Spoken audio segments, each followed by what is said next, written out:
What is up guys, Arolf here, back again with another video, and today we'll be taking a look at the Marvel Legends Avengers Endgame Build-A-Figure Thanos. So let's get building.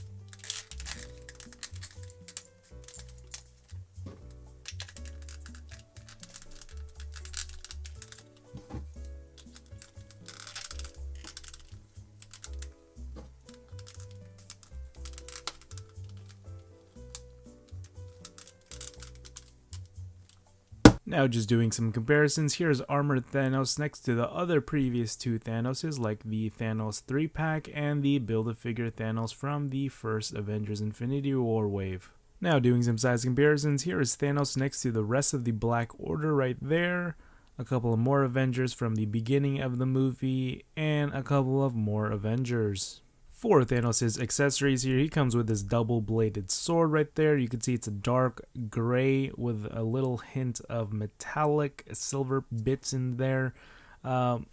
Just an okay detail, just basic lines here and there, little scuffings, and you can see how tall it is compared to the figure, and this is what it looks like on the figure. Now, during the end of Infinity War, obviously, Thanos, his gauntlet was charred. I don't know, he possibly repaired it in the movie, or is it permanently attached? Now, in this Marvel Legends, you can see how it's much more darker compared to the one in Infinity War. I don't know why, maybe for color accuracy, movie accuracy, it just is a little darker. So now comparing the Armored Thanos head sculpt next to the 3-pack Thanos from Infinity War, you can see they're pretty much the exact same sculpt. It's just that the Endgame one is shaved down a bit to accommodate the helmet and the body itself. Pretty much the same sculpt. You can see the teeth are different colors and the eye placement are pretty much the same, kind of looking up like that. But just comparing it, you can see they kind of shaved down the chin here and made it a little bit more flatter to accommodate the helmet, like I said, and shave down the sides here so he has no ears right there. And if you want, you can attach the Infinity War one onto the Endgame one if you want to recreate some scenes with him without the helmet. I don't prefer the angry look, I prefer the neutral look. So this is what the angry one looks like on the figure, and this is what the neutral look looks like on the figure. If you can come across another Marvel Legends Hercules figure with the Build-A-Figure Thanos head, the helmet seems like it is removable. It looks like it's just glued on the top of the head. So I think you could just use a hair dryer, heat that up, and then just pop off the head sculpt right there. But this is what it looks like when he's holding his helmet. So yeah. So taking a closer look at Thanos here, starting off with the head sculpt. Now the one thing that I noticed, other than that this is the same head sculpt from the 3-pack, is looking at the teeth, being that it's a different color. Looking at it closely, there are some little dots here and there. I'm pretty sure Hasbro used the digital printing tech on this head sculpt, so that's interesting, as opposed to just the yellow teeth paint straight up, no digital printing tech on the previous 3-pack of Thanos. And just looking at this suit here, I like the gold. It's not too shiny or it's not too dull, it's right in the middle. And just showing you some details on the inside here. It's painted all the way through quite beautifully. There are some parts where it's mispainted, but looking at the gauntlet here, you could see much more better painted gauntlet than before. I really like the darker areas and the kind of the metallic rust from this paint job. You can see they mispainted it right there, which is quite unfortunate. And you can see some little overpainting issues. And just the armor here looks beautiful. I cannot wait for the Hot Toys version.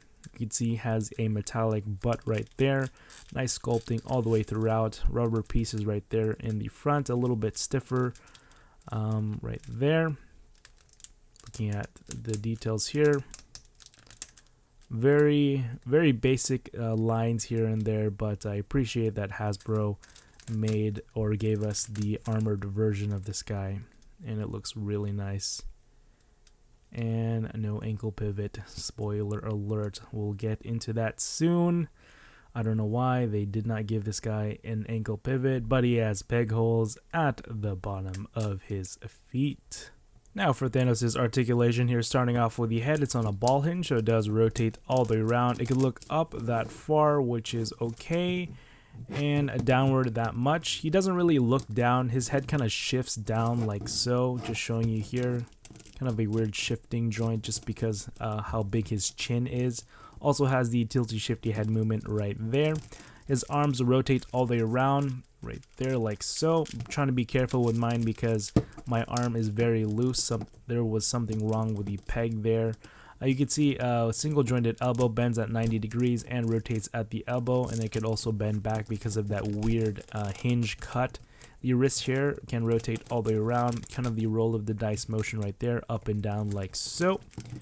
Same thing with the Infinity Gauntlet, single jointed elbow right there, a little less than 90 degrees, rotation at the elbow, hinge at the fist right here, up and down movement right there like so. And his torso here can bend forward that far and back that much. One thing that they missed out on is waist rotation. This figure needs a waist rotation. I wish that they gave it waist rotation, but that is quite unfortunate. His legs can kick forward that far, so he can sit down like so, back that much, which is okay. Also has a upper thigh swivel, which does rotate all the way around. Double jointed knees right there. And his feet here bend down that far, hindered by the boot or the boot cut right there. And up, not that much. And no ankle pivot, which is unfortunate, but it does have rotation all the way around at both feet, which is quite unfortunate. But his legs can spread outward that far, and doing a, not really an ankle pivot test, but a balancing test, I guess, on the legs, he is good to go. So yeah, that is it guys. Hope you guys like it. Be sure to rate, comment, and subscribe. Hit the bell, turn on notifications because there are more videos coming. I should have the Hawkeye and Black Widow up coming this week, so be on the lookout for that. Overall, this was an okay wave. I really need that Iron Man Mark 85 and the new War Machine Mark 6 armor to come out, hopefully in Marvel Legends form or even SH Figure Arts form. They just released the SH Figure Arts Thanos in the rest of the Endgame line, so I can't wait for that. I might pick up some of the figures, so be on the lookout for that. But overall, this figure was a great display piece. For now, I don't know. The only thing that they missed out on is the ankle pivot and the waist articulation. Would have been nice if he had waist articulation. With that waist articulation, could provide more posing opportunities, but they didn't. But it's still a good figure nonetheless. Great paint job, okay articulation, and nice sculpt. So yeah, that is it guys. Hope you guys like it. Arolf Morris. This is signing out. Peace.